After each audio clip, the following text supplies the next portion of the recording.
Good afternoon, everyone, and welcome back to the Peterson Institute for International Economics. I'm Adam Posen, the Institute's chair, and president, definitely not chair. I cannot promote myself, and that's a promotion I don't want, so please delete that from your data bank.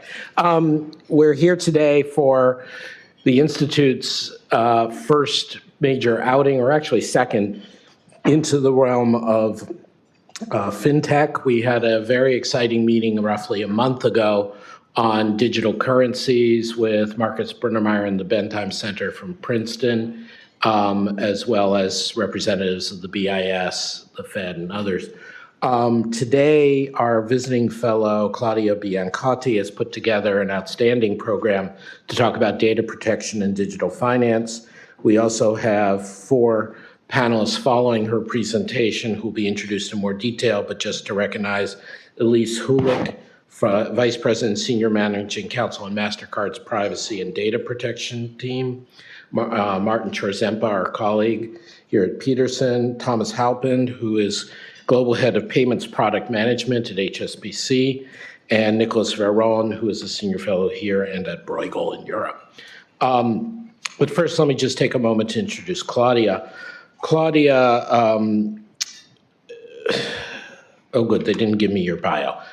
Claudia has been a visiting fellow at Peterson on and off for the last year and a half. She comes to us from the Banca d'Italia, where she has represented the Italian state in a number of European-level discussions of cybersecurity as well as NATO, and is, for us, in the sweet spot of someone who is an extremely good economist, well-trained, a central banker even, but who is playing in the big leagues with people who actually know something about security, which most economists do not. And so it's been an ongoing education for us, as well as a pleasure to have Claudia with us for the last roughly 18 months. She and co-authors have done a number of important papers and is going to be presenting new work on strategic implications of data protection laws in thinking comparatively at the US and other advanced economies on their views towards data protection and how the discrepancies between them, between the countries and these frameworks affect international relations mostly adversely. And she has some very thoughtful and I think unfortunately quite concerning issues to raise about divergences weakening further the transatlantic relationship and impeding multilateral negotiations on digital trade. But she, of course, will offer us how to fix that. This, as I mentioned, will be followed by a panel of experts on new generation payments, promises, and risks, and we're delighted to have those experts with us today. But first, with thanks to the Council in US and Italy for funding these fellowships of great people from Italy, of which Claudia is the latest and greatest, let me turn it over to Dr. Claudia Biancotti.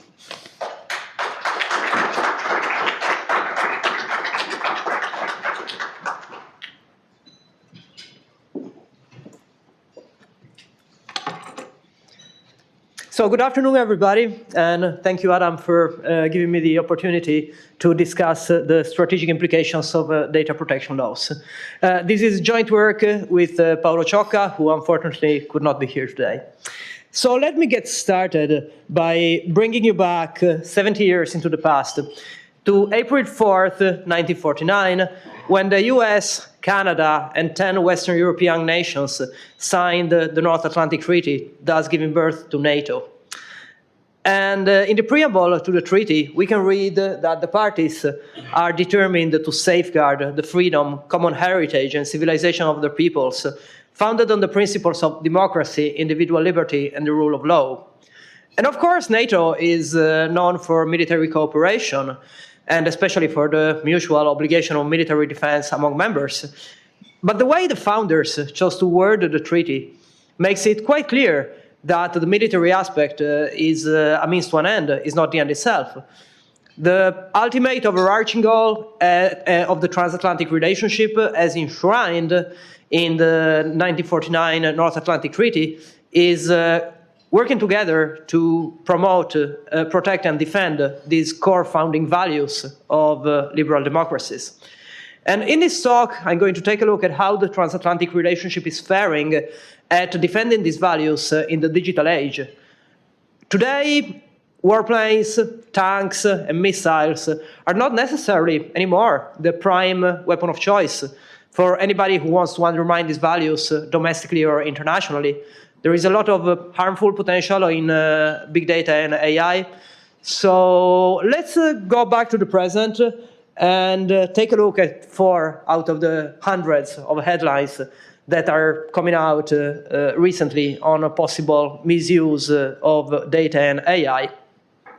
Let's start from the US National Security Investigation into TikTok that was opened a couple of weeks ago. TikTok is a social media app. If you have kids at home, you probably know it. On the surface, it's very innocuous. It's an app used by teenagers to film themselves while they are singing, dancing, performing fitness tasks. And like every other social media app, it collects a significant quantity of data on users, not just the content they upload, but also information on the content they like or dislike, their network of friends, their physical location, the kind of device they're using. But the difference between TikTok and other apps in the same space, such as Instagram or Snap, is that TikTok is from China.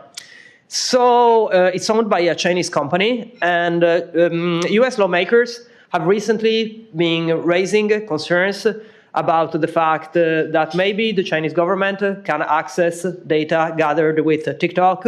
So this app could be an espionage tool. Or there was recently a report in The Guardian about the fact that TikTok's moderators were censoring videos relating to the Hong Kong protests. So it might even be a propaganda tool. And that's why, among many initiatives taken by US lawmakers, there was a CFIUS review initiated a couple of weeks ago. But this possibility of use of data and AI that threatens freedom and democracy is by no means, and I'm going to go back to this again and again today, an issue related to a single country or to a single product. Actually, most of the headlines and most of the lawsuits are about companies that are not Chinese. So recently, Google was accused of secretly feeding personal data to advertisers. Amazon entered into an agreement with several cities' police force to share the video feeds from the Ring smart doorbell, but privacy advocates are protesting this, saying it's a slippery slope towards a surveillance state. And also recently, Facebook, which of course has been at the center of a lot of debate over the manipulation of elections, Facebook has been shown to classify about 700,000 minors as interested in gambling and alcohol. These are automated classifications based on the videos you watch, the content you post, the pages you like, and these classifications are then sold to advertisers for them to target the message. So it's potentially a way to help advertisers to publish harmful content on gambling and alcohol for an audience of minors. So let me take this to a higher level of abstraction. I'll take a leaf off the page of Shoshana Zuboff's excellent book on surveillance capitalism. Zuboff defines surveillance capitalism as a business model based on behavioral surplus fabricated into prediction products. So technology companies collect a lot of data. This data is a granular, real-time representation of individual behavior. This gets fed into so-called prediction machines, machine learning algorithms, other forms of AI, and it is turned into predictions. What am I going to like in terms of content? What am I going to want to buy? How much am I willing to pay for it? What kind of political message I'm most sensitive to? And one important side to this story is that the fact that companies are able to do that is really just one very small step away from government surveillance. It's basically the same thing. Whoever has access to the data is able to reconstruct low-cost granular predictions of behavior. And it doesn't really matter if it's a company that's doing it or a government that's doing it. It's the same issue when it comes to individual rights, and I'm going to come back to this. And in some countries, the emphasis is on the corporate side. In some other countries, the emphasis is on the government side, but it's all part of the same problem. And this problem is the unprecedented power asymmetry between large data collectors, be them corporations or authorities, and data subjects. So the key challenge for liberal democracies, and really this is the whole of the message I wanted to give today, is bringing the digital sphere fully under the rule of law, making sure that individuals enjoy the same rights and freedoms online and offline.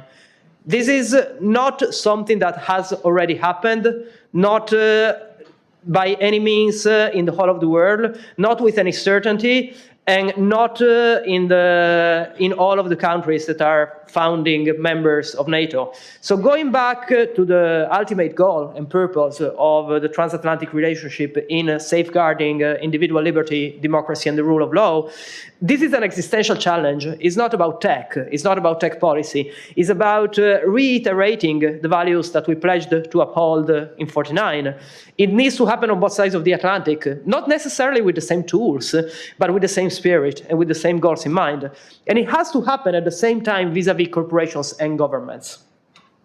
So let's take a look at what several advanced economies are doing. The European Union pioneered the digital rights model with the General Data Protection Regulation, which builds on previous legislation. GDPR was approved in 2016, came into force in 2018, and this model has then been adopted by Canada, Japan, and by very important emerging economies such as South Korea and Brazil. The core point of the digital rights model is the explicit definition of the rights of natural persons vis-à-vis any entity collecting data from and on them.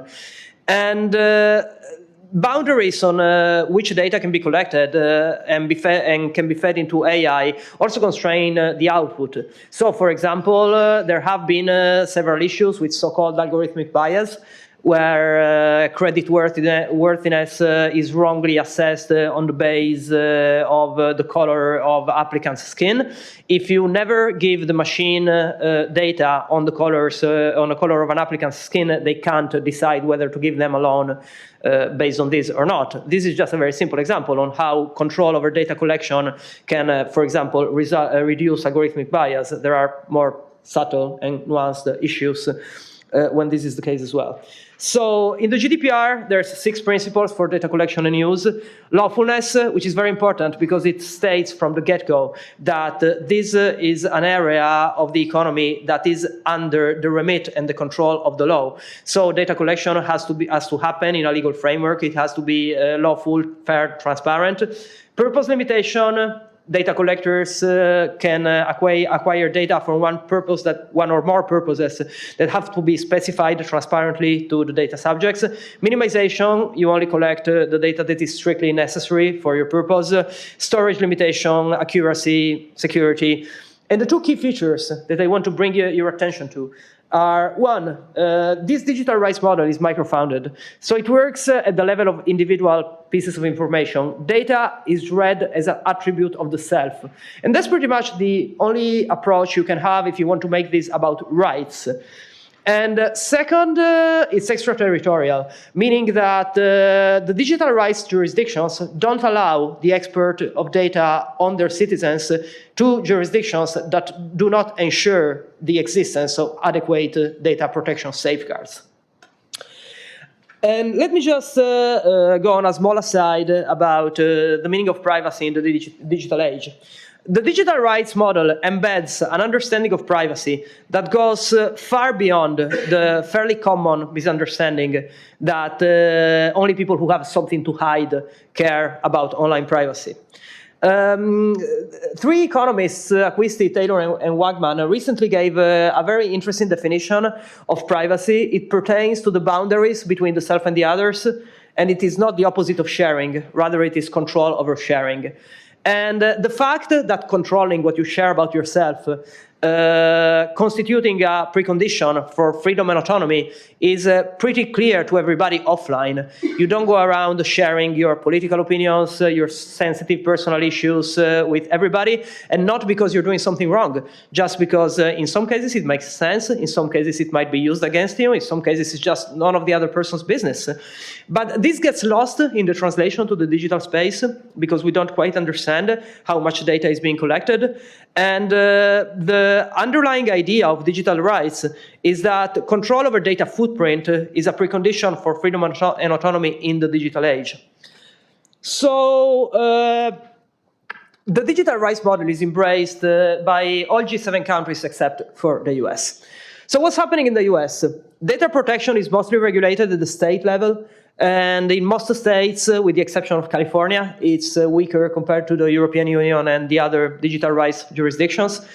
Federal laws only cover specific types of data, for example, on minors or health data. And the reason why a long discussion on a federal general purpose data protection law never came to fruition is that most lawmakers dislike the digital rights model on economic grounds. The consensus, or at least the majority, goes in the direction of thinking that putting too many restrictions on data collection and use is going to kill innovation and put at a disadvantage technology leaders who are mostly Americans. But there's a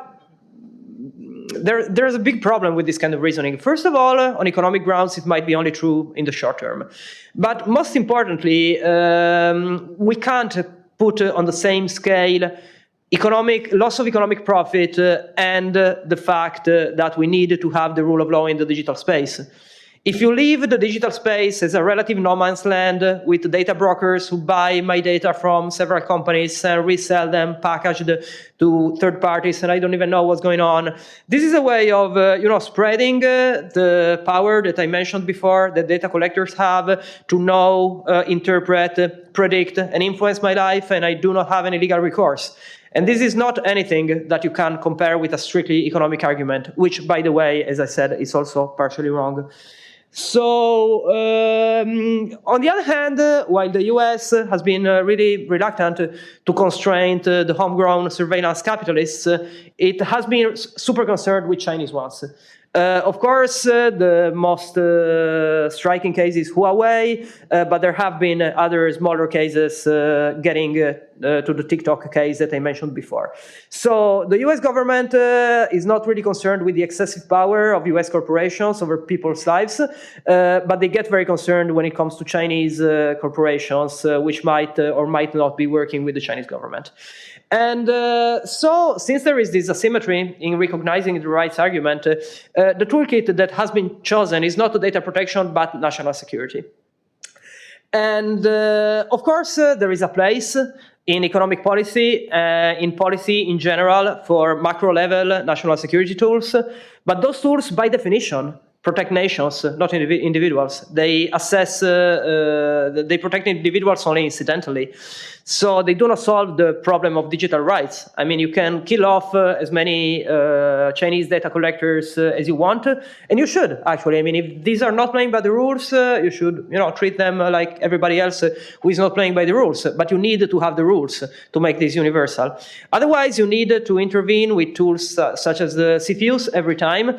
And this is also inefficient because there's a new app every day.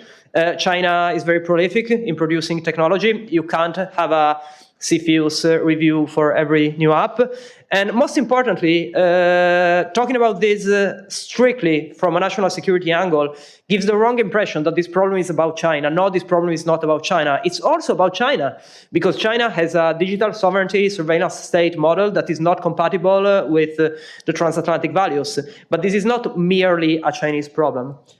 So down to my last slide, my recommendation is that the US should embrace the digital rights model. Now, GDPR as it is not necessarily perfect. It has been rightly criticized. for example, favoring bigger companies over smaller ones because of compliance costs, or for not being effective because people don't actually read, 200 pages of privacy notices. But the US could really help greatly in improving upon it, because US companies and academia are the frontier of research when it comes to privacy-preserving techniques, such as differential privacy or the generation of synthetic data that combine the objective of data protection with the objective of extracting the maximum economic value from data. So the US could really help in this direction. And if we had a digital rights front that included the US, that would account for over 50% of world GDP. So imagine this at the negotiating table, for example, in the WTO e-commerce talks that started in January and now are stalling because there's too many fragmented positions.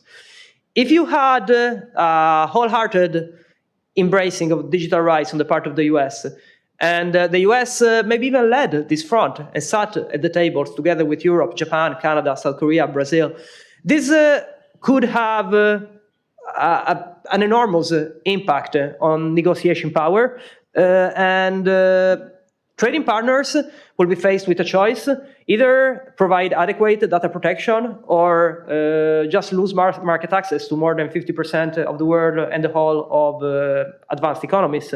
For example, this could be instrumental in the debate that's underway in India. India was thinking about embracing the digital rights model, and then it decided to shift towards a more nationalistic data localization approach following the model of China and Russia.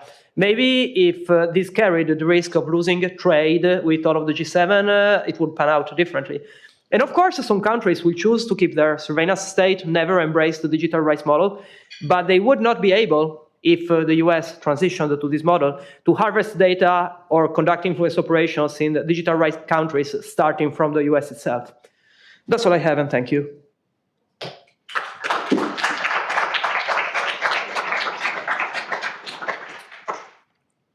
So it's now time to start with a very interesting panel on the new generation payments, promises and risks. I would invite the first speaker to come to the podium. It's Elise Houlik. She's a vice president and senior managing counsel on Mastercard's privacy and data protection legal team since February 2018. And she's going to be discussing how the financial sector is addressing the data protection challenge. So thank you, Elise.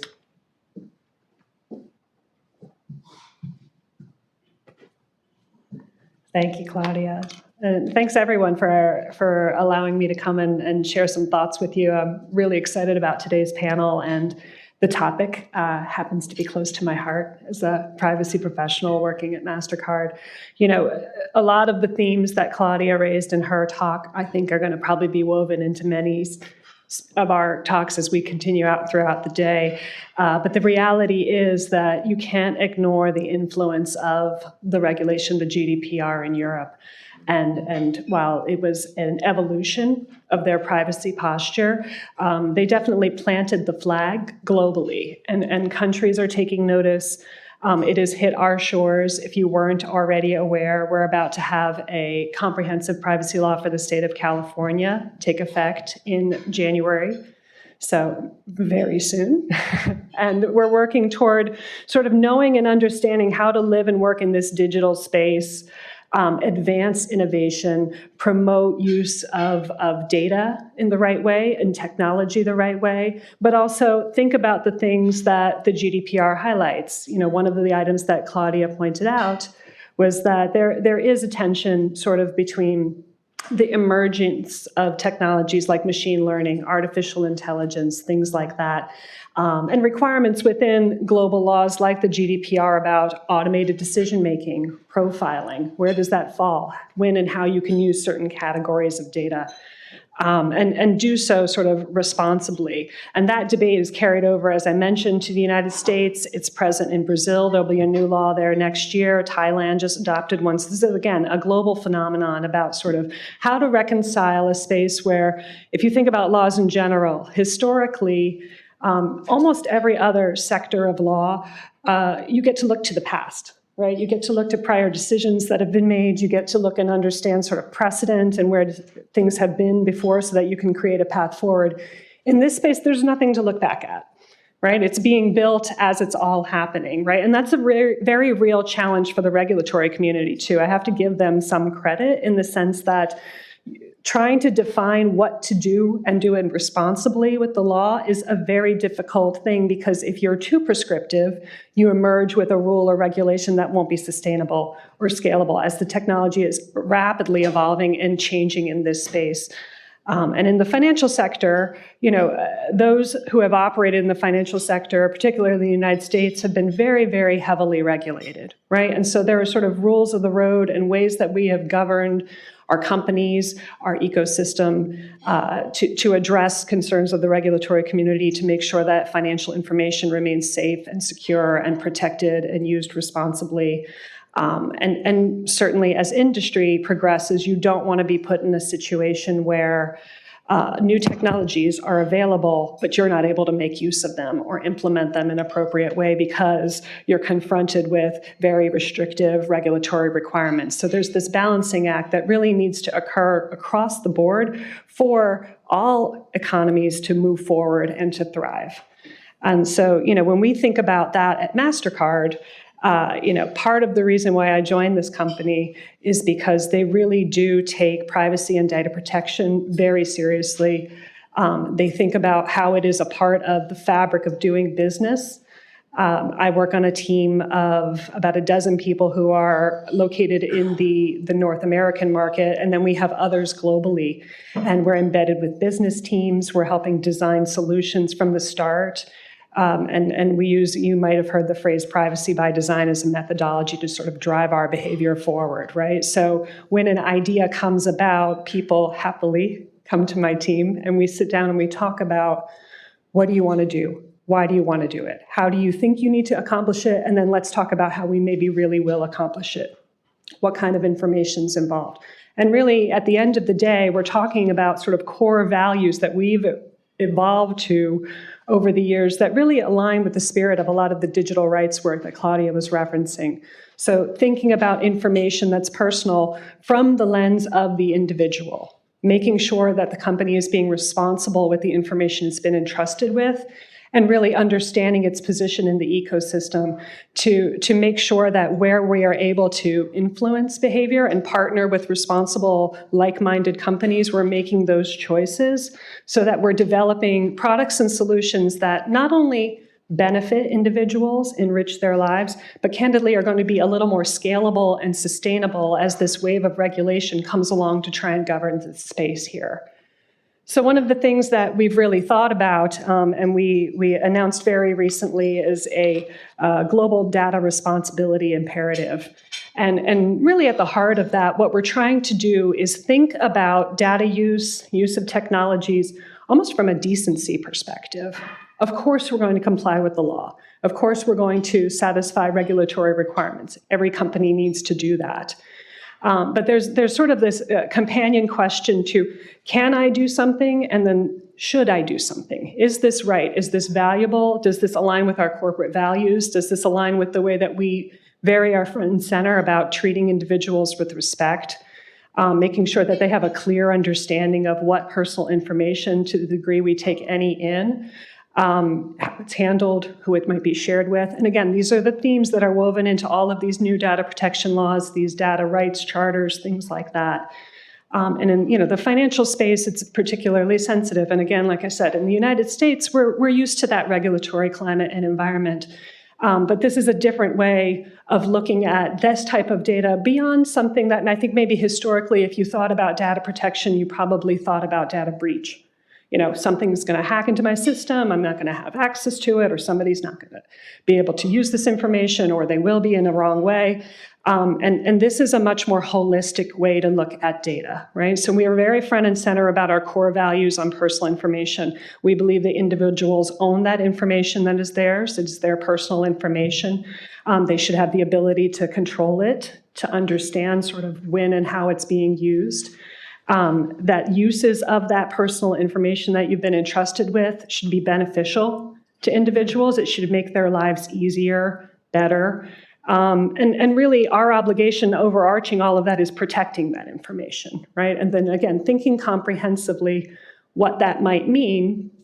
We think about it, of course, from security. Security is the foundation of our entire payments network and how we function as a company. But we also think about transparency, not only transparency about our data handling practices, but how we are transparent with other parties in the ecosystem about how we believe we should be accountable over this information. And part and parcel of that accountability piece does come from the privacy by design work that I was talking about a little bit earlier, making sure that we really are being thoughtful about it. Part of it comes really from the tone from the top for leadership. So I'll give you a good corporate example. Those of you who have to live with corporate objectives at the beginning of the year, and you're told sort of this is what you're going to accomplish over the course of the year. Our leadership team made privacy by design a corporate objective for everybody at the company this year, right? So we have that executive level buy-in, we have that kind of support, and teams know and understand that managing this information appropriately is a shared responsibility across teams, right? So clearly it's in my rubric. I've got privacy and data protection literally in my division name.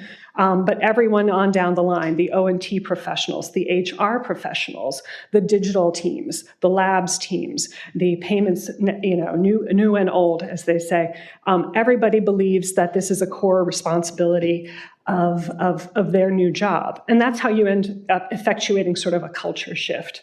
Once you can tee some of that up, then when these new laws come around and emerge, you are much easier to sort of pivot and respond to changes in the law. And the reality is, the United States in particular is going to be a very challenging climate over the next couple of years for many of us, because while the GDPR was very impactful and required a lot of work to get ready, it was sort of one way of handling things for a particular geographic region. And the way we have traditionally managed information and regulations related to it in this space in the United States is to do it at the state level. So the closest companion I can give you is data breach. Right now, we have 54 different data breach laws for the United States. So it's all 50 states, DC, 3 US territories. And they are not identical across the board. So when a breach happens, you have to sort of map to, well, where did this person reside? Which law applies? What are the different factors? Which data elements and whatnot? And that is something that evolved for the United States over about a 15-year period. The last state to have a data breach law enacted was Alabama, and that happened last year. But California was the first, and that was in 2003.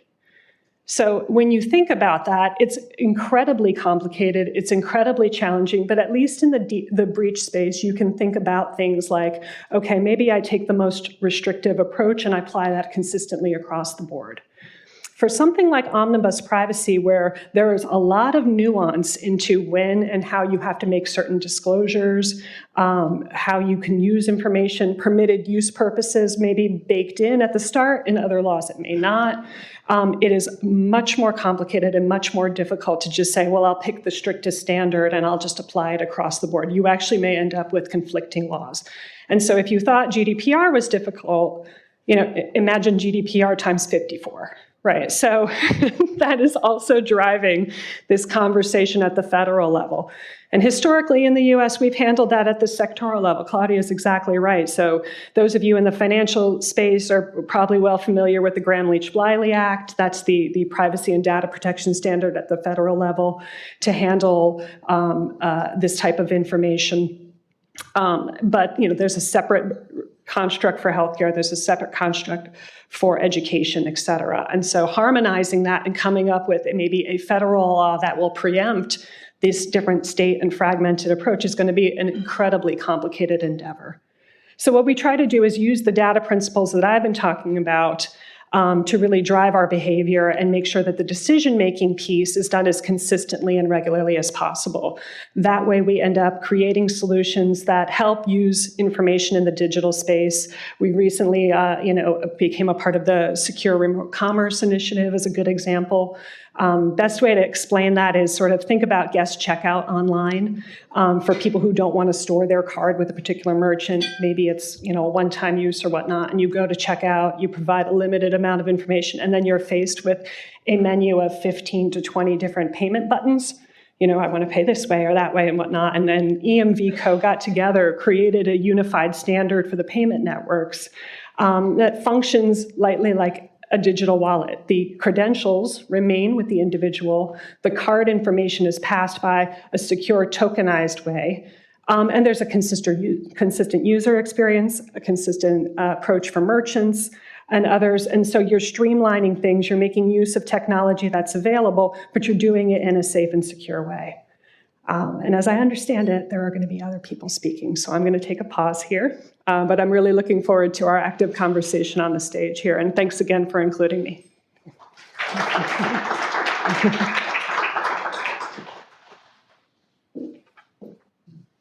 So thank you, Elise, for this very interesting presentation. We're now going to China with Martin Chorzempa, who is research fellow at PIIE. He joined PIIE in 2017, and he's about to release a book on the Chinese financial revolution and why it's going to affect all of us. So please, Martin.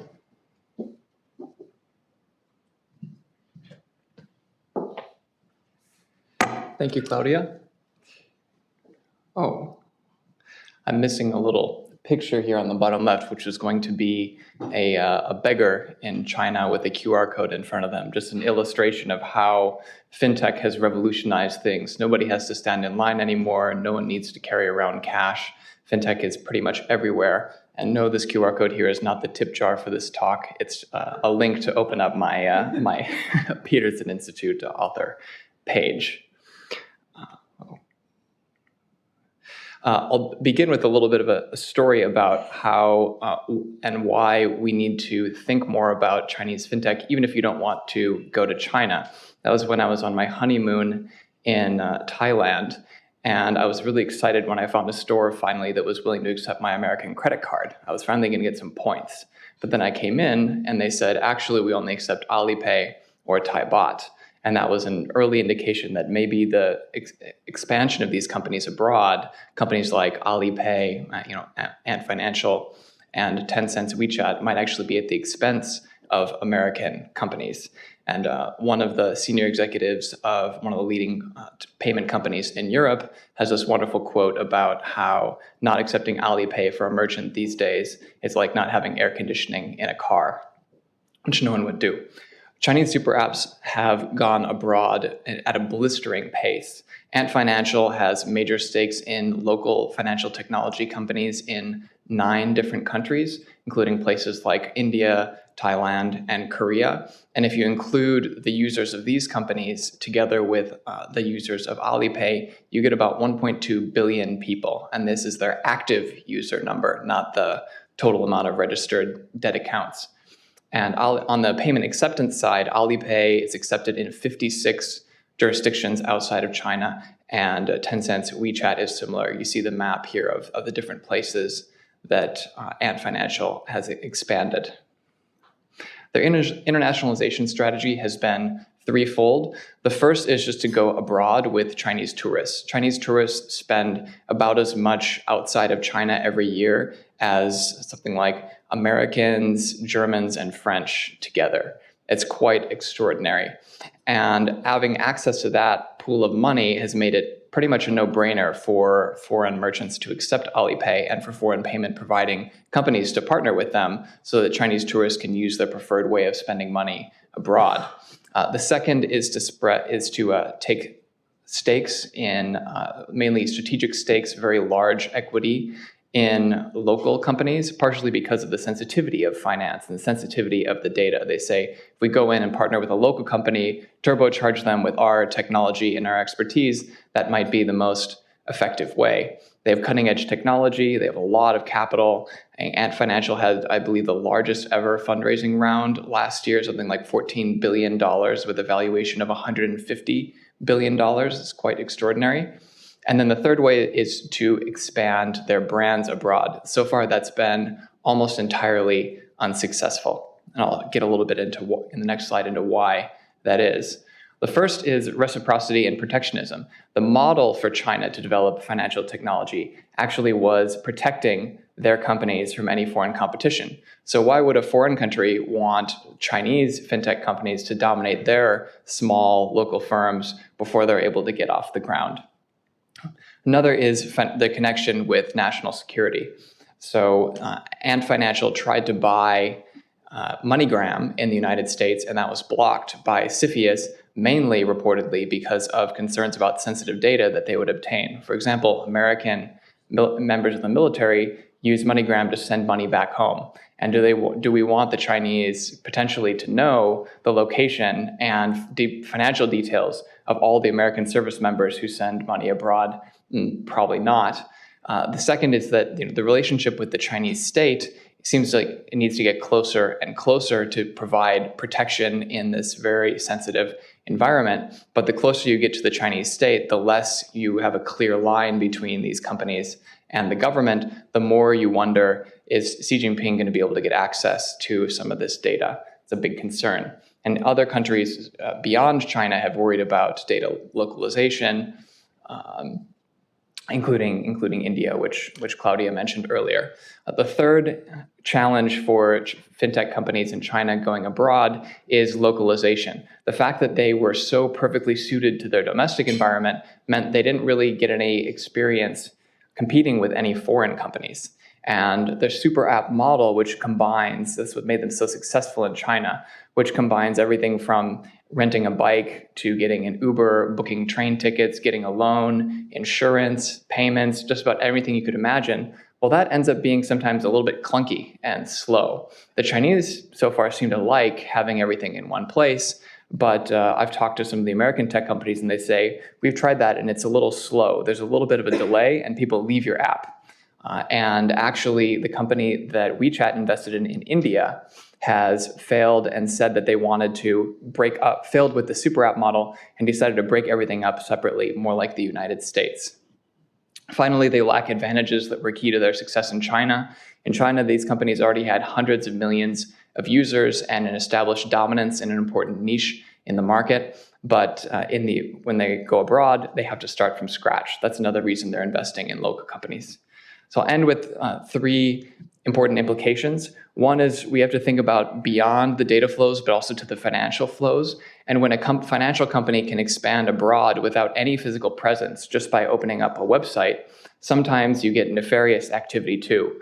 So Vietnam and Indonesia have both found that about 50% of the illegally operating peer-to-peer lending schemes in their countries were actually coming from China and had no physical presence in the country. The only way they could keep them out, though, is by banning the website. Well, they can just create another website and go there again. China's problems are able to expand abroad. And also some of these companies that were doing money laundering in China have funneled money to militias in Myanmar so that they could launder more money, and that might have led to more ethnic violence. A second is that data from super apps abroad would provide potentially a competitive advantage for China in the future as they develop artificial intelligence applications, because especially ones that would be applicable outside of China. If they only have data on Chinese citizens, that might not be necessarily applicable, but if there's a risk that it could end up being a one-way street where China is able to pull in data from all other countries, but because of its data localization requirements and, for example, the cybersecurity law, maybe the data is not going to flow elsewhere, and that provides them an advantage. And the third is that China poses in many ways an alternative model to the United States in terms of how to develop its financial system and its tech sector. And they're pitted now against mostly American payment companies. And we have to look at, for example, Libra in this case, where China has been extremely skeptical about it, thinking that an American payment company is going to extend America's financial dominance into the e-commerce and FinTech area where it's been more traditionally advantageous. This is going to be an important area to watch. Thank you.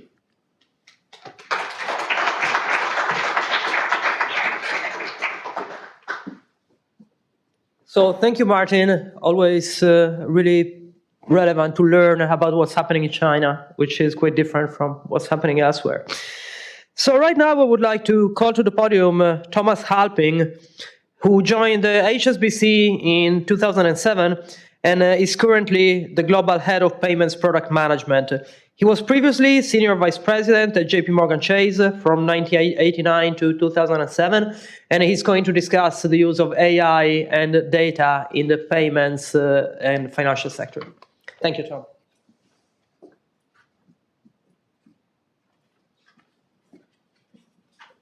Hello, everyone, and thank you for having me. I really do appreciate this opportunity to speak. I'm going to talk about it from a slightly different perspective. I'm going to talk about it from a consumption perspective via a bank lens.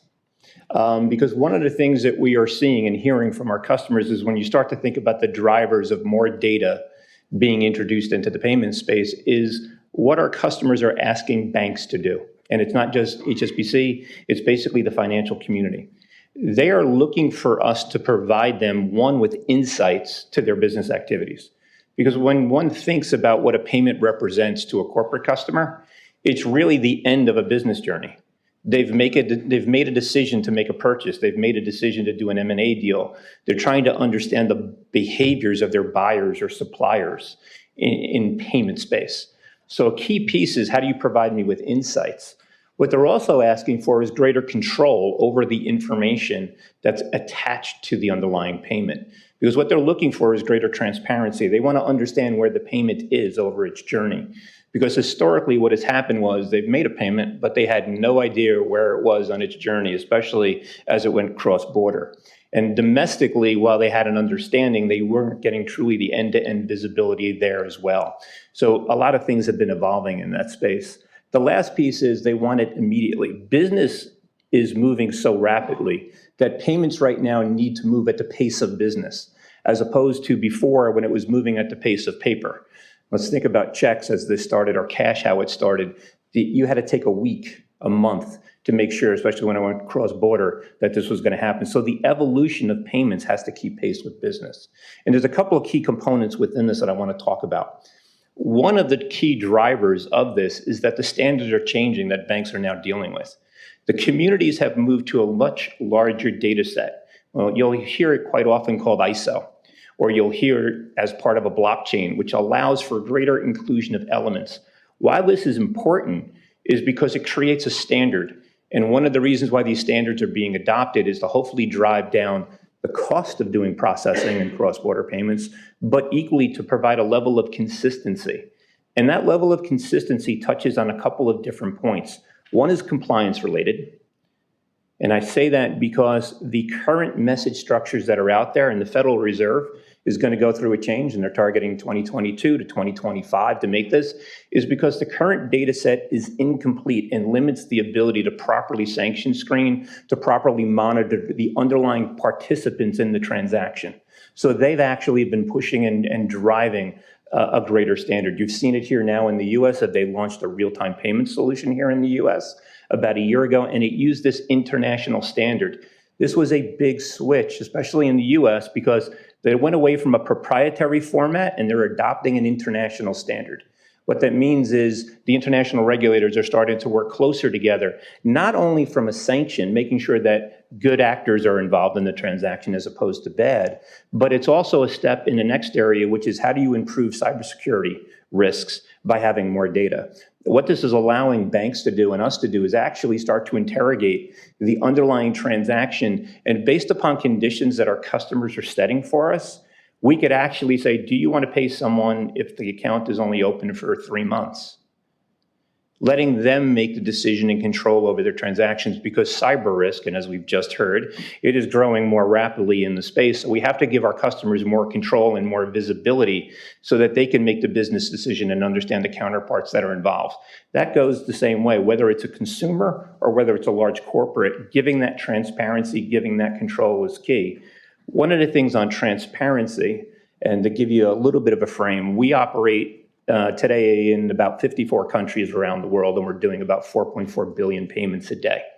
Historically, those payments were not transparent. But like we all here, I'm assuming, have used Federal Express once in our life and understand where the package is. The industry, the payment industry, has recently done something on a cross-border basis that allows you to track a payment from the time that you release it all the way to the time it gets into the beneficiary at the distant end. This is actually a huge change, and it's all because of the underlying data is being shared and put into a repository, and it's getting to the next level of opportunity, which is we're no longer telling a customer to go to a website. We're pushing the data as an alert to the customer when it's important to them.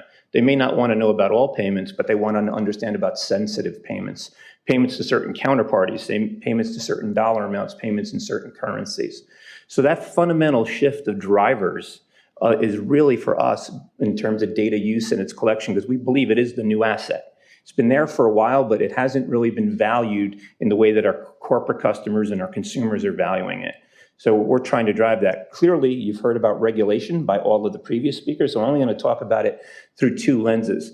The key for us in operating in a lot of different markets is we're seeing changes happen, but they are not a consistent standard. We would love more of a standard within that space, because then we get a benefit and we actually allow ourselves not only to provide a lower cost of service for our customer, but we think a higher level of security and standard for our customers. But we think when you take a look at the European market right now, and I know we talked about one of the items, but a big item that's driving a lot more data is open banking. Okay, and it's changing the way and the landscape where in an effort, and this is really in the European community where it started, in an effort to increase competition, the European banks or community basically came together and said, we're going to be able to exchange account information, and you're going to be able to exchange payment information in a more robust way. So what they call challenger companies or banks can compete because they don't have the scale. How do we get involved in the transactions? This is critical because we're now starting to see this happening in Europe, across Europe, but also in many parts of Asia. And there's conversations right here in the US right now about what will that mean here. And if you ever want to talk about putting data out there, because it's your account information, pricing information, rate information, the expansion of data is happening rapidly. So one of the things that's happening at HSBC, because I wanted to give you a high level frame of what's happening, but how are we dealing with the amount of incremental information and data that's in our business today? One is through much more standard governance processes. I could tell you I am unable to launch a product without having to go to my information security group and have them go end to end through how I am managing every aspect of the data and where is it being stored, onshore, offshore, who has access to it. Do the underlying vendors meet our vendor management standard in terms of how that will be structured and how that will be maintained? What is our backup piece? We're also, great point before, it is one of my objectives as well, that we have what we call the conduct objectives in terms of managing data and information, and everyone is not only required to take exams on this and pass it or not, then you have a different issue to deal with, but you will literally have to be holding your entire team to that level of standard in the organization because it's everyone's job, not just a few. But I think one of the other very, very big pieces that we're seeing is we are actually partnering with different fintechs in this space because we realize that we can't necessarily manage the data best by ourselves. It's actually best managed through a combination of HSBC proprietary and using other vendors in this space, whether it be presenting the information or the data, or it could also be for actually securing the information. And because it's such a moving and growing and learning space, if you think about how the cloud is coming into play right now, and is it a public cloud or a private cloud, and how do you get comfortable with that? What information will be up there? As we were talking about earlier before the meeting, this is such a growing space. We're learning every single day. And one of the things that we've actually done is created a standard governance process within HSBC so that we could take the learnings from the 54 markets back. What is best in class? What is the standard that we want to reach and meet? It doesn't necessarily mean that we are going to be creating that high standard everywhere, but at a minimum, we want to understand what it is, and we want to make sure that we're delivering to that to the level that we're comfortable with, and always within a means of managing to the local regulator expectation, right? Because we can't adopt one standard if it's not compliant, but we will actually have conversations with our regulators. It's part of our standing agenda. I actually sit on the Fed Risk Committee, and we will sit there and we will talk about data standards and what's going on and how things will be evolving. And I have different people around the world, so we will sit with the regulators to make sure that they're aware of our concerns, our positions.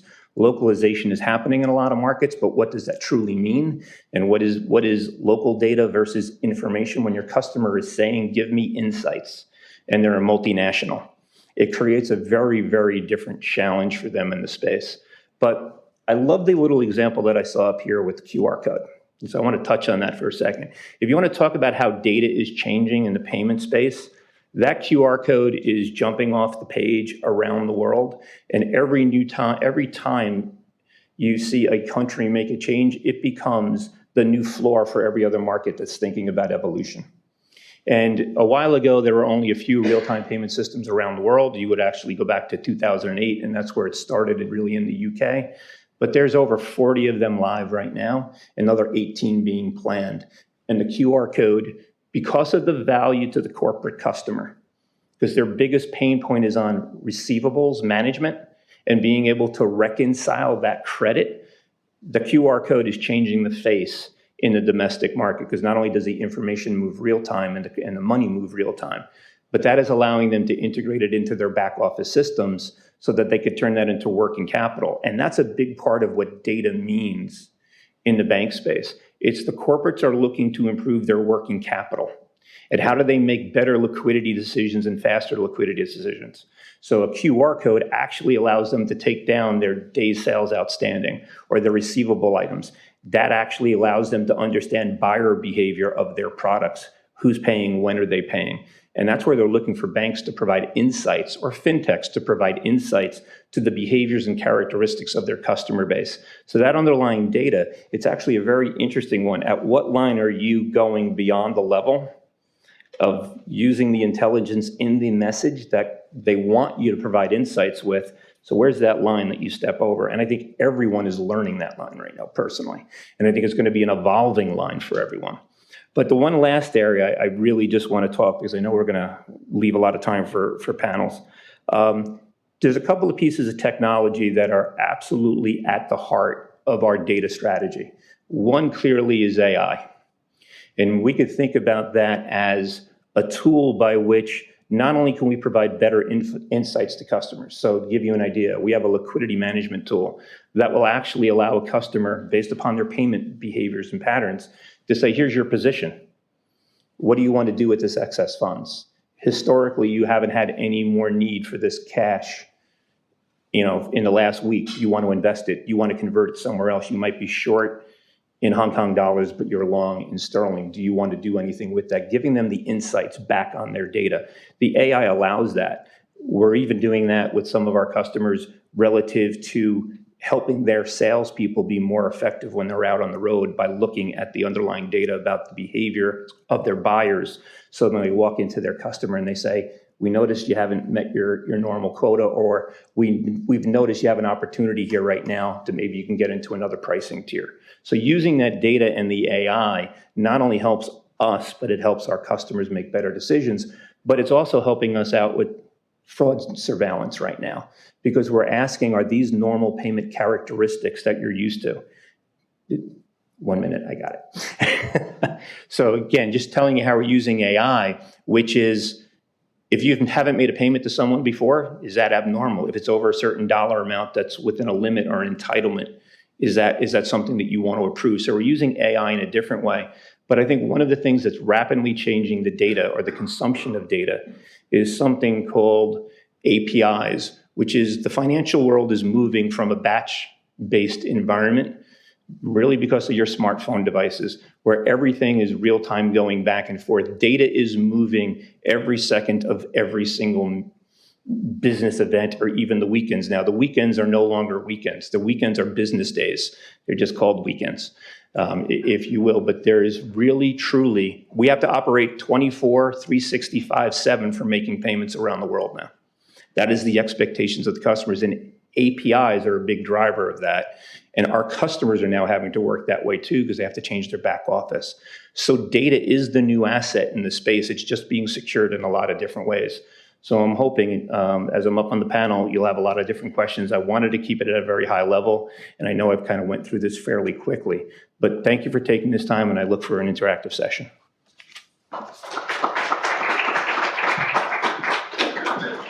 So thank you, Tom. Fascinating look at the plumbing of the system, which is becoming more and more important as technology progresses. I mean, we're thinking about payments in a way we didn't used to. So the final presentation for today is by Nicolas Véron, who's been affiliated with PIIE since October 2009. He's also a senior fellow at Bruegel. Nicolas works on banking and finance, and he's recently done very interesting work in the digital space. And actually tomorrow, he's going to present the Geneva report on the world economy, Banking Disrupted, Financial Intermediation in an Era of Transformational Technology. And if you're interested in attending this event, please register at meetingspia.com. It's tomorrow, 8:30, right? Right. Okay, so go ahead, Nicolas. Thank you. Thanks, Claudia, and I'll make that brief to get to the debate as quickly as possible, but thanks very much for the opportunity to speak here on this very thought-provoking panel. Indeed, the report which will be presented tomorrow is about, is about the way banking in particular is disrupted by FinTech and Big Tech, so that's very much the background of the discussions we're having today. And I think it's important when you look at it from a policy perspective, which is very much what I'm doing. I'm clueless about the next business trends, but I look very much at what that means for regulators and supervisors and public authorities. When you look at it from a policy perspective, it's still a very early stage, and I think this is to be kept in mind. As I will say in a minute, policymakers move more slowly than business, we know that. And the policy debate around these issues is very amorphous, and at the same time you have a lot of hype, very much driven by, for example, the fact that there's a lot of venture capital money in the sector, and it's very difficult for a policymaker to disentangle the high frequency signals that come from the hype and the media coverage from the trends that really require a policy response. So I'm not trying in this brief presentation to be comprehensive. I will only mention 3 challenges for financial regulators that are already apparent, and I'm sure there are many other challenges that already exist, maybe less apparent, some of them are, and others that will come up quickly. But the ones I will focus on are the regulators' own embracing of data and technology and their corresponding culture as an internal matter. The second one is the fact that financial regulators have to work with new peers, especially in areas like competition and data, as we heard. And the third one is inevitably here at the Peterson Institute for International Economics, cross-border challenges. So this is, again, not exhaustive, but just to give a couple of pointers. So the first point is the fact that regulators and financial authorities have to embrace data and tech. And obviously, that's a challenge to them as it's a challenge for any organization. Some of you may remember the big Bangladesh central bank cyber heist that was 3+ years ago when basically they were not, the Bangladesh central bank was challenged on their own ability to defend their own data integrity. Obviously, financial regulators are stable organizations. They're conservative organizations. They don't move so quickly, but they have to interact with new stakeholders, and particularly at startups, which move very quickly, and as we all know, tend to move fast and break things. That's a challenge. Another challenge is the fact that the regulators also have to participate in the world of data by providing data to the public, which is a very important function, increasingly important in some respects, and of course by using data for themselves. So that's the first challenge. I'm not going to expand, but just mention that interacting with startups can be very disorienting with a regulator. This is a recent article about Revolut, which is a payment and banking startup based in the UK, but with a banking license in Lithuania. So it's a full-on bank under Eurozone and European Union banking supervision. And the CEO, I think, of the Revolut was telling the Financial Times a few months ago, we didn't really have enough budget to hire a lot of great people in compliance. Now, if you're a long-standing regulated bank, generally you don't say things like that, even if that's a reality of your business, which may happen even with the best. The fact that they would say it in the public space is quite amazing from the perspective of traditional regulation. So for regulators to embrace this challenge proactively and make sure that this kind of thing doesn't happen even with very nimble, very young startups in their space with a banking license in that case is a big challenge. So the second challenge, as I was mentioning, is that financial regulators get new peers. Financial regulators have long been very successful at defending their collective autonomy, their collective turf, if you will, from inroads from other kinds of public authorities. A quintessential example of that is trade. Basically, you have some issues of market access in the financial sector discussed in trade agreement, but all the financial regulatory space is basically off limits to trade negotiators. And that's essentially the only industry which has this exemption. So financial regulators have their own protected safe space. But big tech is making increasingly inroads into finance, and we'll discuss that tomorrow morning as you kindly advertised, Claudia. So we'll talk a lot tomorrow morning about the inroads of big tech and fintech into the safe space of banks in particular.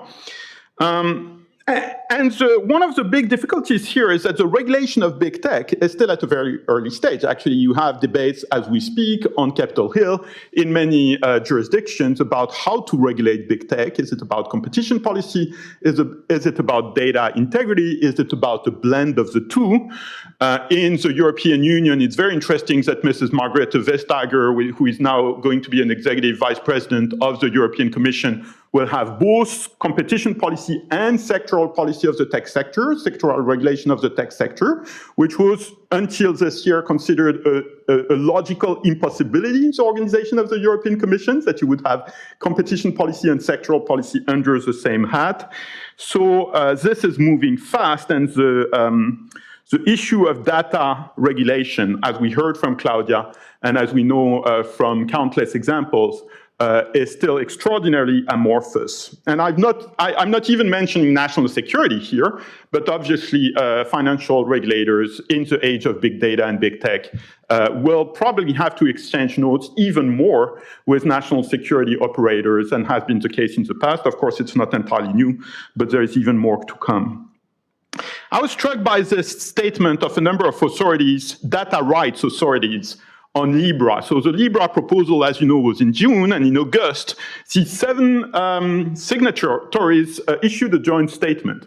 Now, it's not surprising that data authorities would issue a statement on Libra, because there are issues of data rights that naturally come from a proposal like Libra. But what is very striking is the heterogeneity of the signatories, right? You have commissioners for data protection and related issues from countries large and small: Albania, Australia, Canada, Burkina Faso, the European Union, the United Kingdom on top of it. Reminder, it's still in the European Union, and the US. And the US, intriguingly, is apparently on a personal capacity, because Mr. Chopra is commissioner of the Federal Trade Commission, but he's not the chair.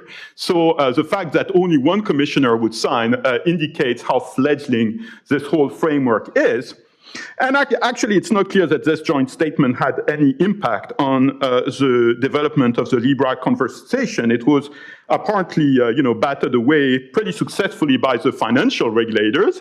And it's quite funny, if you can read the statement, how they tiptoe around the issue of working with other regulators, so basically stepping onto the turf, usually well protected, of financial regulators.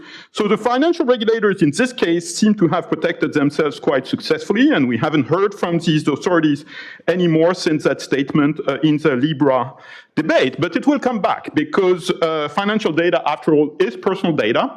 And if you have authorities which are in charge of defending the integrity of personal data, they will be interested in financial data no matter what. So there will be maybe momentous turf wars, but this issue is not going away. Another issue where the current evolution challenges the boundaries of financial regulation is cloud services. And here it's not clear exactly where cloud service providers stand in the landscape. Are they critical service providers, or are they systemic infrastructure? If they're critical service providers, there is already a framework for how to integrate critical service providers, that's financial regulatory jargon, into the prudential supervision of, say, banks or other financial firms which use their services. But maybe cloud service providers are in a different category. They've become so critical that they cannot just be considered a service provider. They may be an infrastructure of their own, and in that case, they may require regulation. Now, cloud services are very reliable, but nothing is risk-free. I wanted to spend some time, we'll skip it for lack of time, on the case of Capital One. As you know, they were advertised by AWS as one of their iconic clients in the financial space, and disclosure, I have a credit card with Capital One, but then a former AWS worker was accused of a big security breach in August, and that made people think that maybe banks shouldn't, this is a headline from Forbes, shouldn't use the public cloud after all. Now, I don't know much about this case. I know it only from public media coverage, and I haven't even read all the articles. The interesting thing is that the breach was a Capital One breach. It was not a breach of AWS security systems, but apparently the breach came from a former AWS employee. So there was a connection here that is intriguing. Final point on this category, and I will be very brief, Claudia, on the last one.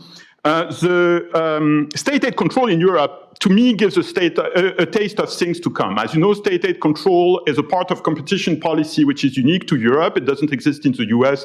It doesn't exist in other jurisdictions. But it's a mandate of the European Commission that has been extraordinarily impactful in the financial sector, particularly since the beginning of the Great Crisis in 2007, but actually since the late 1990s.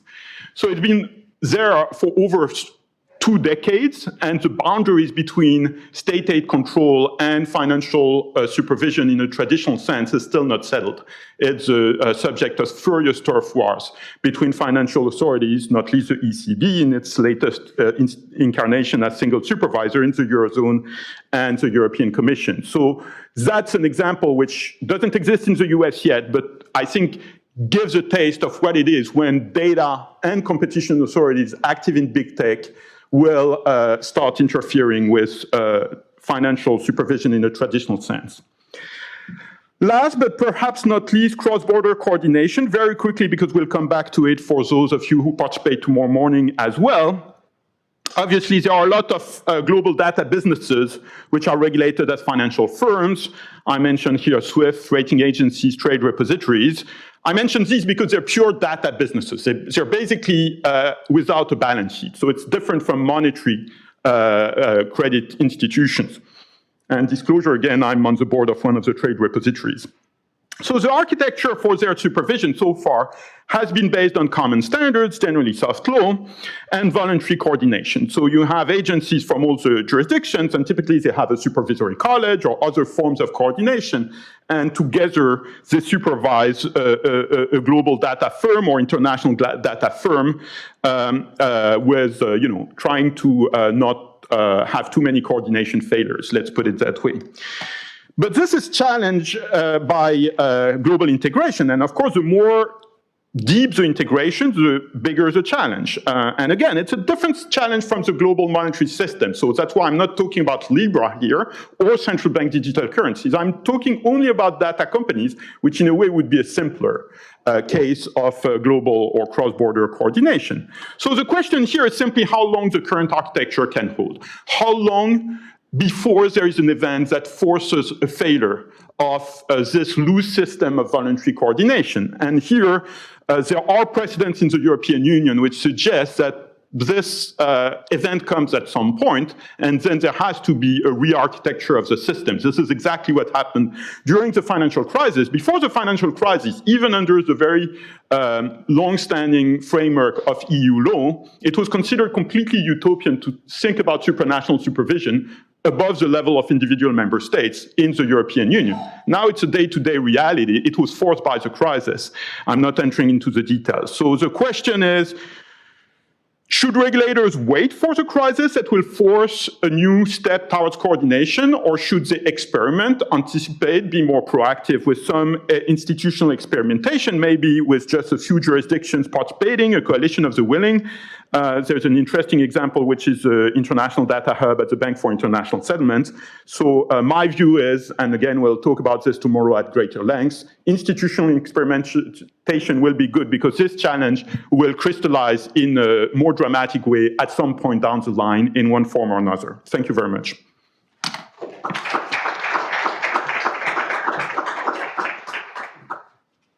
So thank you so much, Nicolas. I will invite now everybody to come to the podium for a Q&A session.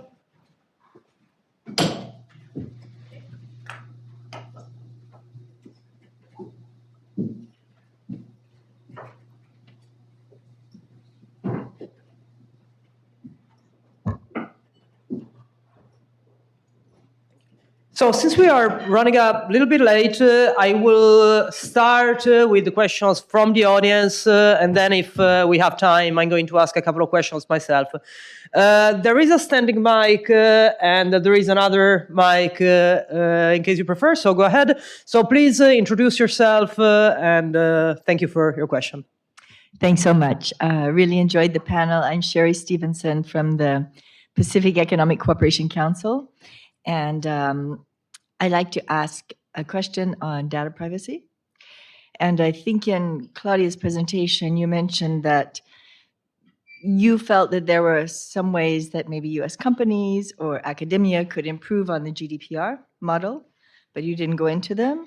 But then Elise said that actually we're in a very fragmented situation in the United States with respect to data privacy. We all know there's no federal law. There's no one single approach. And that in fact, you said now we have 54 different data breach laws. We know that companies, from our last two speakers, like to have seamless, interoperable borders for doing business. This is hardly a seamless, well, consumers like that too, but consumers don't have it in the US. They have it in the EU, and that model is de facto being exported around the world. Maybe you could comment on that and then comment on in what ways you think, or you were thinking when you said that in the US we could improve on the GDPR, given the current situation. Thanks. So thank you for the question. What I had in mind in particular was technological solutions for data privacy. What's missing right now, at least on any significant scale, is tech that can ensure automated compliance with privacy regulations. So there has been a lot of experimenting with this in the US, especially in the US. There's something also around the world, but the leading experimenters are here. So I'll just give you an example. There's a research project which is also eventually going to become a corporate project called SOLID at the Massachusetts Institute of Technology. What they're trying to do is build a logical model where you store all of your personal information on your device in a so-called pod. And then this information gets shared with third parties via a system that reminds closely of hyperlinks. So the device is actually where the data are, and all you have around the internet is logical references as opposed to copies of the data. Another interesting area is what I think Apple is currently the leader on, which is differential privacy. So techniques for analyzing data that do not allow data subjects to be identified so easily. A third frontier in technology is the creation of synthetic data sets based on real ones. So you have personal data, but then you create data with a similar logical structure that does not refer to any living human being, and the AIs can nonetheless extract valuable information from it without compromising anybody's privacy. So all of this tech work, I'm just giving you the three examples that I'm most struck by, but there's hundreds, are mostly happening in the US. And of course, decentralized identity in the blockchain space. So if the US was to put its weight behind this effort, we could improve on GDPR in terms of having smart contracts with self-enforcing compliance instead of having, the companies have to do the compliance, just go at the root of the piece of data. and make sure it's private because of the way it's constructed technically. Yeah, I think the one thing I tend to think about is there's a lot of really great stuff in the GDPR. There's a lot of stuff that's very complicated and nuanced, but candidly, when you think about sort of how you want to position your data protection program at the heart of the GDPR, and we're seeing this replicated here in the US, you still sort of see this attempt to strike a balance between giving consumers adequate information and control and then holding organizations accountable, right? And I do think you need both pieces of the puzzle to really make this work in a sustainable way. A lot of the privacy by design work I referenced falls in that accountability bucket, checking to make sure that you're not ingesting information you don't need, training people to know and understand when to get rid of information. A lot of this comes down to, again, good data hygiene that will actually make your business run smarter, faster, more efficiently, be more scalable across the globe when you're not just ingesting everything just for the sake of ingesting it and seeing where it might lead. You know, your data quality leads immediately to the ability to use these technologies like AI and whatnot. You know, junk in is junk out, I think is the phrase, right? So you really have to know and understand your data footprint. And these laws are a great driver at the corporate level for making that happen. I think, you know, any law, when you sit down with it, has also downsides, right? And so I know the one thing, just as a practical matter, when you're trying to implement laws like the GDPR, there are a lot of really burdensome and prescriptive contracting requirements, right? And so when you're thinking about bringing new parties into the ecosystem and mapping out how you're going to have a document that governs the relationship and whatnot, making sure that certain sentences are exactly just so and whatnot, particularly when you're maybe a global company and you're working with another party who's not familiar with the EU landscape, just to pick on GDPR and things like that. That's the piece of the puzzle that I wouldn't necessarily want to see replicated over here. I would lean more in the direction of sort of the principled approach of sort of smartly and safely using the information and having that accountability level woven in as a way to sort of navigate that piece. Yeah, very briefly, just as a European on the panel, as Claudia also is, I think the European experience should not be idealized. First, GDPR, as was just said, is very complex, and actually the way it will translate into actual enforcement and practice is at a very early stage of discovery, to put it charitably. The second thing is that there are many other barriers to market integration in Europe, which are national law. So if you think of a digital single market, even with all these instances of state law, I think it's fair to say that the US is closer to the vision of a digital single market than the EU is, if you look at it holistically, despite GDPR. So, two small qualifications.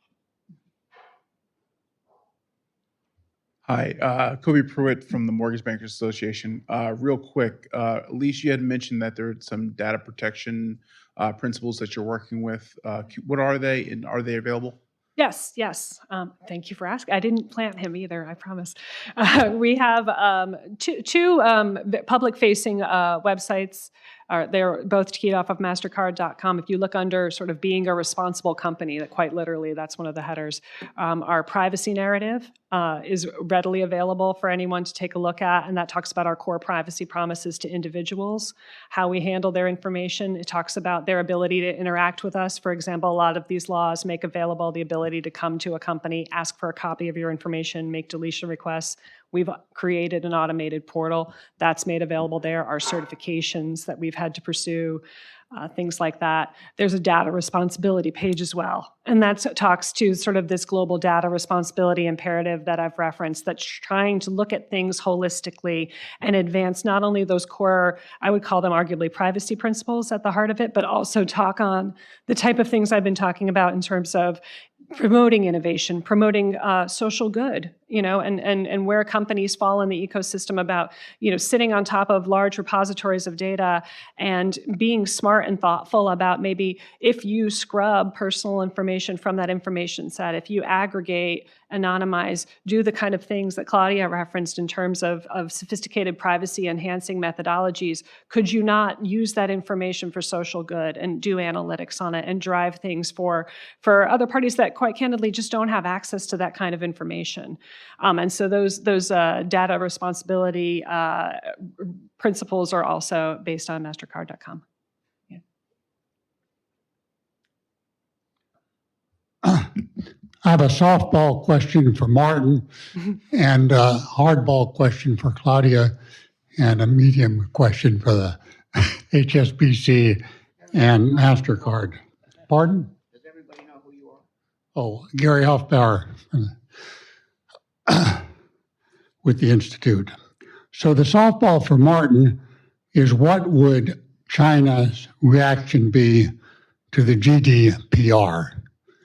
For Thomas and Elise, would your institutions with their worldwide scope welcome the GDPR being applied wherever you operate, not only in Europe and Brazil, which adopts something similar, but other countries which don't? And finally, for Claudia, don't you think that the use of the phrase surveillance capitalism is pretty prejudicial?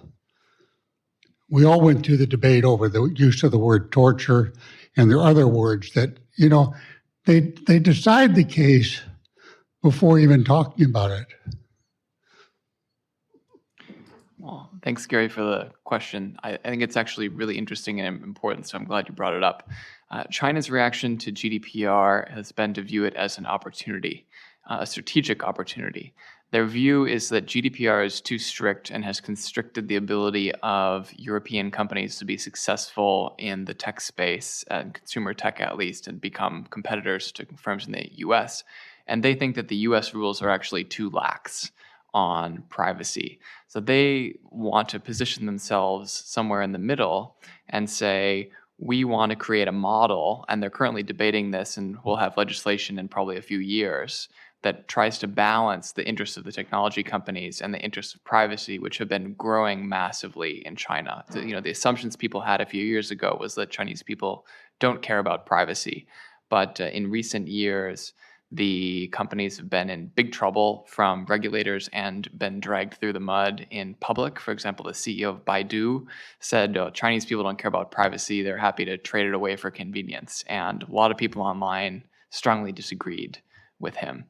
And so this has been interesting to watch China go along with the rest of the world in this sense, but they want to create a balance which inspires others and then is interoperable. So their idea is, if they can get this right, then they hope that countries maybe along the Belt and Road, maybe other countries in Southeast Asia will have a model that's similar to theirs, and then it will interoperate and give their firms a competitive advantage in data in the future.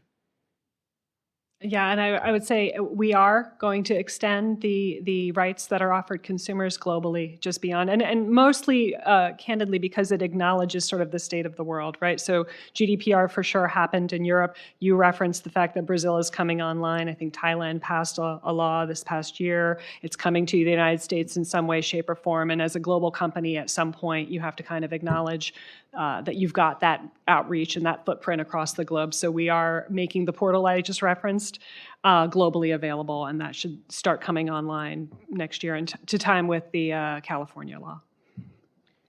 So going to your question, HSBC is always looking at standards and ubiquity because we think that level of consistency is a positive for the community, for those who use whatever service it is, because it creates a level of understanding. But I don't know that it's one standard that says that's the right one across the board. We actually would want to take a look back at everything that's out there in place and saying which components. I think you raise a great point. Is one too far left and maybe one is too far right? And the question is, what is that point of intersection that meets the key requirements of the underlying consumers and those that need to be protected, and also in a balance with some of the value-added services and insights that are being required or requested of the financial community. So I don't think it is a one answer as clearly, but ubiquity is something that we look for constantly, whether it be data protection, message standards, because it's an easier way for the community to actually work as one. So briefly to your question, of course, there is a value judgment in the expression surveillance capitalism, which, it's not mine. It was popularized by this very interesting book, which I was referencing. And I understand that it might sound like the value judgment in using the expression is too strong. But in objective terms, what this business model is about is making a profit from granular knowledge and ability to predict human behavior. So I still think the phrase is quite appropriate. That's just me. I think we have time for one last question, if there is one question from the audience. Okay, go ahead. Hey, thanks so much. Christos from MIT. There was some recent research about 2 years ago from Christian Catalini and I believe Susan Athey that they did a study on some MIT undergraduates to gauge the role that people place on data. And so one of the presuppositions here is that people understand the value of their data and can forecast down the road. And yet there's some behavioral evidence about hyperbolic discounting, that we value the present more than the long run. So maybe just like one or two quick comments about the role that education might play, whether universities need to play a bigger role in that process, and financial literacy and all that sort of stuff. Well, I think that the creep factor will actually be effective before education, because it's got a faster way of acting. I think we're getting now to the point where AIs start doing weird things that are recognizable to human beings. Like, for example, you're watching a movie on Netflix and there is a reference you don't get, and you type a query in your search engine, and after just two letters, you start seeing it completed with a reference to the Netflix show. And this is, wow, this is a moment that makes people aware of what's going on, more than lengthy explanation. Because in the studies you mentioned, I mean, you certainly have read the studies where even if you're given a comprehensive explanation of what happens to your data, you still trade your data for a like on Facebook or Twitter. So I think that, of course, education, financial literacy, explanation of how this behavioral surplus is built is enormously important. But I think it's more important for the policymaking community and academics in terms of internet users with no particular interest in internet policy. There is going to be a backlash when you start feeding in your daily life that these machines know stuff about you. And I think this is just happening now, like the past couple of months. And I think, if you think about it too, yes, certainly what can be done to help, externally educate consumers, policymakers, stakeholders, but also focusing inwardly, right? So this is going to be a brave new world for all of us. You can't have just the tech folks who are over here working on AI be the only ones who know and understand how that model works. And if I venture to guess, sort of show of hands, if who in the room has a really solid understanding of machine learning right now, I'm going to presuppose, I won't make you raise your hands, but maybe not a lot would go up. 4 or 5 years from now, maybe a little more will be going up and going up. We're all going to be learning about this together, but I think part and parcel of being a responsible user of the technology is making sure that the parties who are engaging with it know and understand its boundaries. Okay, so we're slightly late to close the event. Thank you, everybody, for attending this event today, and have a great rest of the week.